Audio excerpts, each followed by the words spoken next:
Hi viewers, welcome to our channel. இன்னைக்கு வீடியோல நம்ம என்ன பார்க்க போறோம் அப்படினா TNPSC, கோஆபரேட்டிவ் மற்றும் இது போல இருக்கிற எல்லா எக்ஸாம்க்கும் காமனாக கேட்கக்கூடிய தமிழ் क्वेश्चंस பத்தி தான் பார்க்க போறோம். அதுலயும் பொது தமிழும் பொது அறிவும் இந்த டாபிக்ல இருந்து தான் நம்ம क्वेश्चंस பார்க்க போறோம்.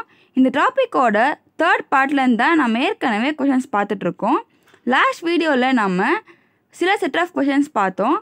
ஸோ அந்த வீடியோ பார்க்காதவங்க முதல்ல அந்த வீடியோ பார்த்துட்டு வந்து அண்ட் அதுக்கப்புறம் இந்த வீடியோ பாருங்கள். அப்போ தான் உங்களுக்கு ஒரு கண்டினியூட்டி கிடைக்கும். இன்றைக்கி வீடியோவில் நம்ம இன்னும் சில செட் ஆஃப் கொஷின்ஸ் தான் பார்க்க போகிறோம். அண்ட் அதுக்கு முன்னாடி நீங்கள் இப்போ தான் நம்ம சேனலை ஃபஸ்ட் டைம் பார்க்குறீங்க அப்படின்னா மறக்காமல் சப்ஸ்கிரைப் பண்ணிவிட்டு பக்கத்தில் இருக்க அந்த பெல் ஐக்கானையும் ப்ரெஸ் பண்ணிடுங்க. அண்ட் அப்படியே கமெண்ட்ஸில் தேங்க்யூங்கிற ஒரு மெசேஜும் போட்டுருங்க. ஏன்னா நீங்கள் போடுற அந்த ஒரு தேங்க்யூ மெசேஜ் எங்களுக்கு இது போல் இன்னும் நிறைய வீடியோஸ் க்ரியேட் பண்ண ஒரு மோட்டிவேஷனாக இருக்கும்னு நாங்கள் நம்புகிறோம். சரி வாங்க வியூவர்ஸ் வீடியோக்குள்ளே போகலாம். 176வது கேள்வி பார்த்தீங்கன்னா, நலந்தா பல்கலைக்கழகத்தை நிறுவியவர் யார்? இதுக்கான பதில் ஆப்ஷன் ஏ குமாரகுப்தர். 177வது கேள்வி பார்த்தீங்கன்னா, குதிரை குழம்பு ஏரி உருவாகும் பகுதி. இதுக்கான பதில் ஆப்ஷன் சி சமவெளி பகுதி.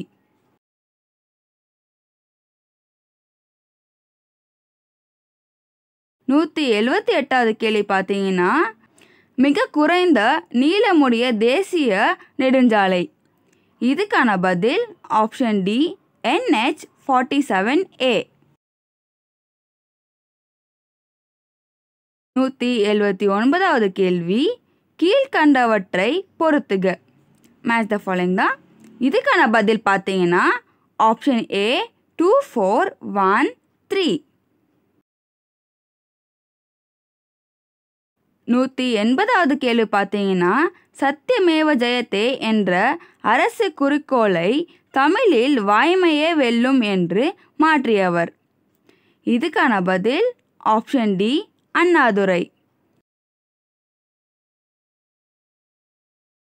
181வது கேள்வி, டாக்டர் BR அம்பேத்கர் எந்த ஊரில் பிறந்தார்?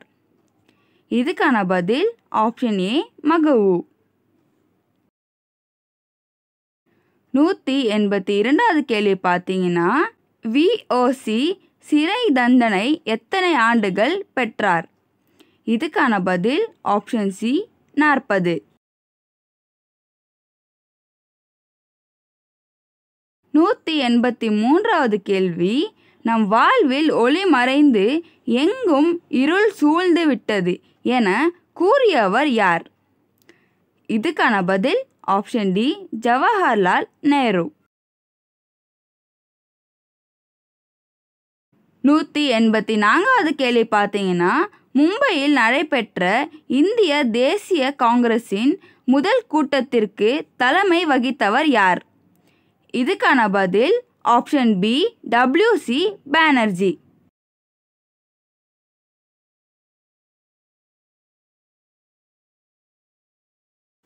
185வது கேள்வி, இந்தியா உணவு உற்பத்தியில் தன்னிறைவு அடைவதற்கு காரணமான நிறுவனம்.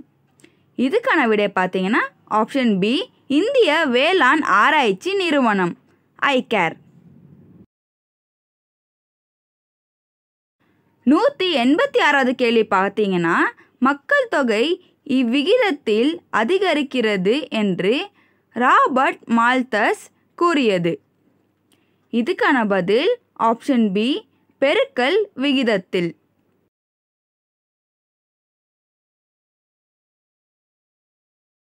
187வது கேள்வி, 1966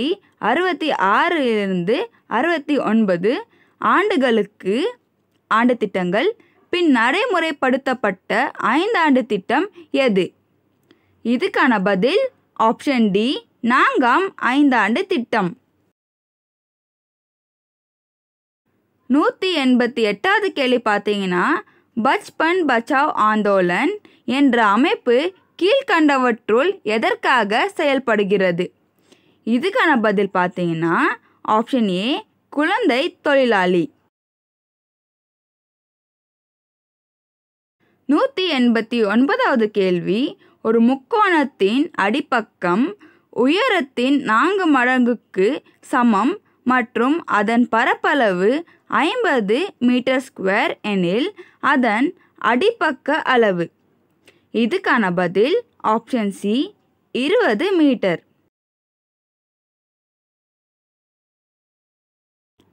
190வது கேள்வி பார்த்தீங்கன்னா, ஏ ஒரு வேலையை 20 நாட்களிலும் பி அதை 25 நாட்களிலும் செய்து முடிப்பர். இருவரும் சேர்ந்து அவ்வேலையை செய்து ரூபாய் 3600 ஈட்டினால் அத்தொகையில் ஏயின் பங்கு. இதுக்கான பதில் ஆப்ஷன் பி ரூபாய் 2000. 191வது கேள்வி, இது பார்த்தீங்கன்னா ஒரு மேத்தமெட்டிக்கல் கொஷின். இதில் எக்ஸோட வேல்யூ தான் கேட்டிருக்காங்க. எக்ஸின் மதிப்பு என்ன? இதுக்கான விடை பார்த்தீங்கன்னா ஆப்ஷன் டி 3. இதுக்கான பதில் எப்படி வந்ததுங்கிறத நம்ம தனியாக மேத்தமெட்டிக்கல் கொஷின்ஸ்க்கு வீடியோ க்ரியேட் பண்ணி போடுவோம். ஸோ நீங்கள் அதில் பார்த்து புரிஞ்சுக்கோங்க. 192வது கேள்வி பார்த்தீங்கன்னா, 22 ஆட்கள் 10 நாட்களில் 110 மீட்டர் நீளமுள்ள சுவரை கட்டி முடித்தால் 30 ஆட்கள் 6 நாட்களில் கட்டி முடிக்கும் சுவரின் நீளம். இதுக்கான பதில் ஆப்ஷன் பி 90 மீட்டர்ஸ்.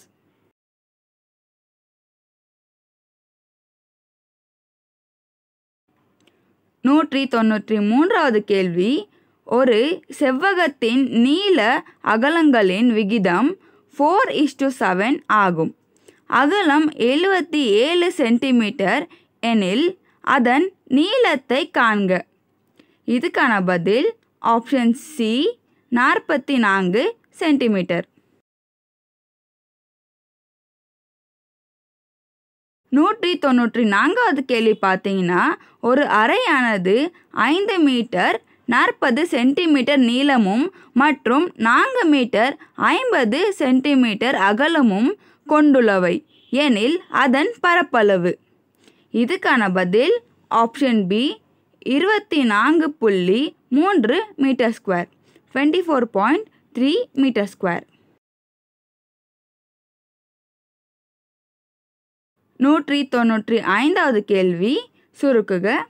ஸோ இதுக்கான பதில் பார்த்தீங்கன்னா ஆப்ஷன் ஏ 98/47.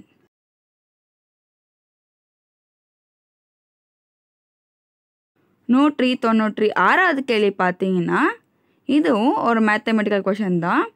ஒரு அசலானது 2 வருடத்தில் 9/4 மடங்காக ஆகுமெனில் அதன் வட்டி விகிதம் எவ்வளவு? இதுக்கான பதில் ஆப்ஷன் சி. 197வது கேள்வி, ஒரு கன செவ்வகத்தின் அகலம் உயரம் கன அளவு முறையே 10 சென்டிமீட்டர் 11 சென்டிமீட்டர் மற்றும் 3080 சென்டிமீட்டர்³ எனில் அதன் நீளத்தை கண்டறிக. இதுக்கான பதில் ஆப்ஷன் பி 28 சென்டிமீட்டர். 198வது கேள்வி பார்த்தீங்கன்னா, மருந்துகளின் ராணி என அழைக்கப்படும் மருந்து பொருள் எது? இதுக்கான பதில் ஆப்ஷன் டி பென்சிலின்.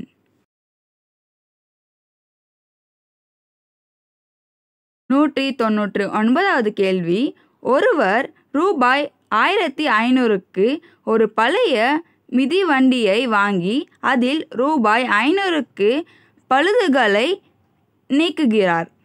முடிவில் அவர் அந்த மிதிவண்டியை ரூபாய் 1800க்கு விற்கிறார் எனில் அவர் அடையும் நஷ்ட சதவீதத்தை காண். இதுக்கான பதில் ஆப்ஷன் ஏ 10%.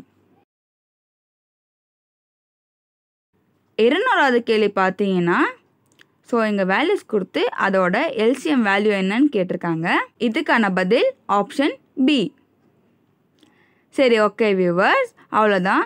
இன்றைக்கி வீடியோவில் நம்ம என்ன பார்த்துருக்கோம் அப்படின்னா, டிஎன்பிஎஸ்சி கோஆப்பரேட்டிவ் மற்றும் இது போல் இருக்கிற எல்லா எக்ஸாமுக்கும் காமனாக கேட்கக்கூடிய தமிழ் கொஷின்ஸ் பற்றி தான் பார்த்துருக்கோம்.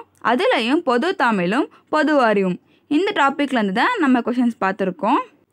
இதோட 3rd பார்ட்டும் முடிஞ்சது. இந்த வீடியோ உங்களுக்கு பிடிச்சிருந்தா அண்ட் யூஸ்ஃபுல்னு தோணியிருந்தா மறக்காமல் ஒரு லைக் போட்டுருங்க. அண்ட் அப்படியே கமெண்ட்ஸில் தேங்க்யூங்கிற ஒரு மெசேஜும் போட்டுருங்க. ஏன்னா நீங்கள் போடுற அந்த ஒரு தேங்க்யூ மெசேஜ் எங்களுக்கு இது போல் இன்னும் நிறைய வீடியோஸ் க்ரியேட் பண்ண ஒரு மோட்டிவேஷனாக இருக்கும்னு நாங்கள் நம்புகிறோம். அண்ட் இந்த வீடியோவோட எந்த பார்ட்லையாச்சும் உங்களுக்கு ஏதாச்சும் டவுட்ஸ் இருந்தால் தயங்காமல் கமெண்ட்ஸில் கன்வே பண்ணிடுங்க. நாங்கள் உங்கள் எல்லாரோட டவுட்ஸுமே கண்டிப்பாக கிளியர் பண்ணி வைப்போம். தேங்க்யூ.